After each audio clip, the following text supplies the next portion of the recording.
নমস্কার দর্শক বন্ধুরা, আজকের ভিডিওতে জানবো 2025 সালের বিপত্তারিণী পূজা কবে, কিভাবে করবেন, কোন 7টি কাজ জীবনেও ভুলে করা যাবে না, কোন কাজ করলে মা প্রসন্ন হন এবং এক চমকপ্রদ সত্য, এই দিনে যদি আপনি একটি বিশেষ সম্পর্কের কাজ করেন তবে আপনার জীবনে ঘটতে পারে এমন এক বিপদ যা আপনি কল্পনাও করতে পারবেন না। তাই ভিডিওটি একটানা মন দিয়ে শুনুন আর দেখুন। আর শেষে থাকবে শ্রীকৃষ্ণের এক অলৌকিক বাণী যা আপনার জীবনে দিক বদলে দিতে পারে। প্রথমে জেনে নিই রোজার দিন ও সময়। 2025 সালের বিপত্তারিণী পূজা পড়েছে দুদিন। প্রথম তারিখ 28শে জুন শনিবার বাংলা ক্যালেন্ডার অনুযায়ী 23শে আষাঢ় 1432। দ্বিতীয় তারিখ 1 জুলাই মঙ্গলবার অর্থাৎ 16ই আষাঢ়। যে কোনো একটি দিনে বা দুদিনই ব্রত পালন করা যায়। পূজার শুভ মুহূর্ত ও শুরু সকাল 8:32 থেকে, কিন্তু মা সর্বাধিক প্রসন্ন হন সন্ধ্যা 6টা থেকে রাত্রি 7:30 এর মধ্যে।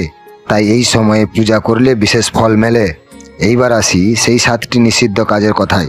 এই কাজগুলো কেউ করলে মা বিপত্তারিণী রুষ্ট হন এবং জীবনে অনাহত দুর্ভাগ্য এসে পড়ে। তাই কান খুলে শুনুন আর দেখুন। প্রথম নিষিদ্ধ কাজ, রাগ করা। বিশেষ করে মা বাবার উপরে রাগ করলে মার কৃপা সরে যায়। দ্বিতীয় কাজ, মিথ্যা কথা বলা বা কাউকে প্রতারণা করা। তৃতীয়, এই দিনে যদি কেউ চুল কাটে বা নখ কাটে তবে আন্তিক শক্তি কমিয়ে দেয় এবং রোগ ব্যাধির আশঙ্কা বাড়ে। চতুর্থ, তুলসী গাছ ছোঁয়া। এই দিনে তুলসী গাছে হাত দিলে লক্ষ্মী দেবী দূরে সরে যান। পঞ্চম, বিনা প্রয়োজনে কাটা বা কাঁচি ব্যবহার করা, বিশেষত রাত্রিবেলা। ষষ্ঠ, পূজার দিনে কেউ যদি মোবাইল বা টিভিতে অবাঞ্ছিত বা অশ্লীল কিছু দেখে তবে তা শুদ্ধ মনকে কুৎসিত করে না, ব্রতের পবিত্রতা ভঙ্গ করে দেয়। আর শুনুন সপ্তম আর সবচেয়ে আশ্চর্যের কথা।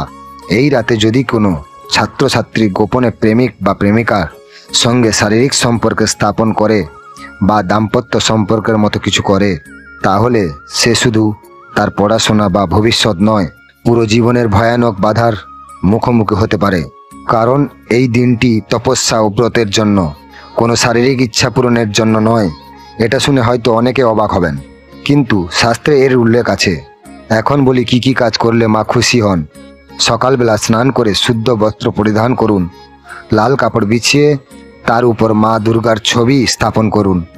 এক থালায় রাখুন সিঁদুর, ধূপ, দীপ, পান, সুপারি, লাল ফুল ও মিষ্টান্ন।